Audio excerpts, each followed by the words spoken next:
by the thought that I may be the last living man on Earth.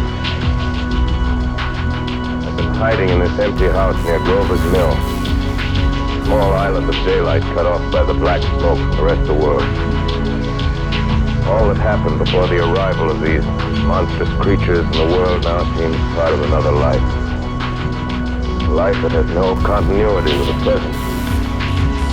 Furtive existence, the lonely derelict who pencils these words on the back of some astronomical note bearing the signature of Richard Pearson. Look down at my blackened hands.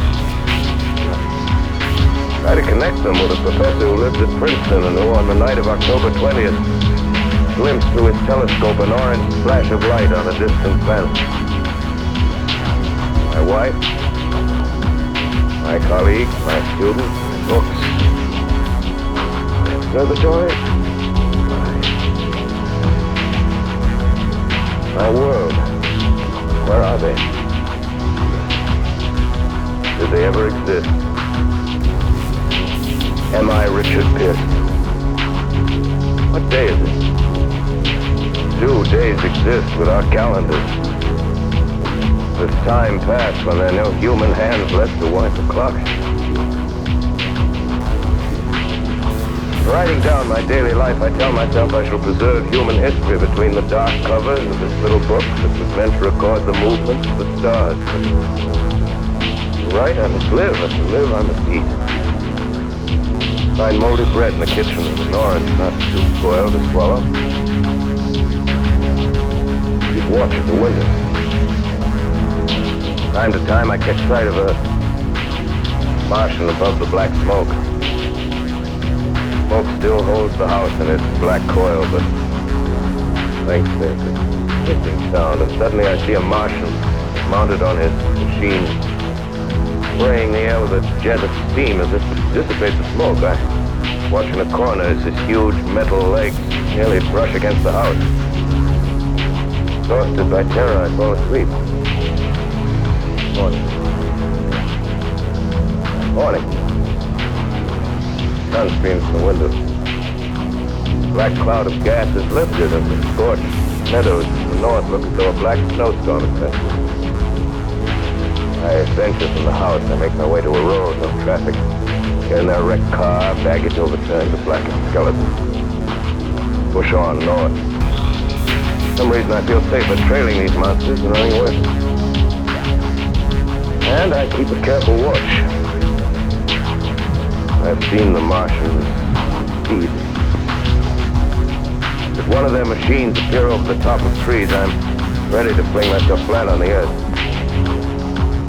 Come to a chestnut tree. Chestnuts are ripe. Fill my pockets. Keep alive. 2 days I wander in a vague northerly direction through a desolate world. Finally I notice a living creature. A small red squirrel in a beech tree. I stare at him and wonder. He stares back at me. I believe at that moment the animal and I shared the same emotion. Joy of finding another living being. Push on north. I find dead cows in a brackish field, and beyond the charred ruins of a dairy and a silo, named standing guard over the wasteland like a lighthouse. Deserted, but beside the silo perches a weathercock. The arrow points north. North. Next day I come to a city. City vaguely familiar in its contours, yet its buildings strangely dwarfed and leveled off as if a giant had sliced off its highest towers with a capricious sweep of his hand. Reached the outskirts and found Newark. Newark, undemolished but humbled by some whim of the advancing Martians. Presently, with an odd feeling of being watched, I caught sight of something crouching in a doorway. I made a step towards it. Rose up and became a man. A man armed with a large knife. Stop. Might come from many places. A long time ago from Princeton. Yeah, Grover's Mill. Yes. Grover's Mill. There's no food here. This is my country. All this end of town down the river. There's only food for one. Which way you going? I don't know. I guess I'm looking for people. And what was that? You hear something just then? No? Only a bird. A live bird. Get to know that birds have shadows these days. Hey, we're in the open here. Let's crawl in this doorway here and talk. Have you seen any Martians? No. They're going over to New York. Tonight the skies are alive with their lights. Just as if people were still living. Daylight, you can't see them. 5 days ago, a couple of them carried something big across the flats from the airport. I think they're learning how to fly. Fly? Yeah, fly. Then it's all over with humanity. Stranger, there's still you and I. 2 of us left. They got themselves in solid. They wrecked the greatest country in the world. Those green stars, they're probably falling somewhere every night. They've only lost one machine. There isn't anything to do. We're done. We're licked.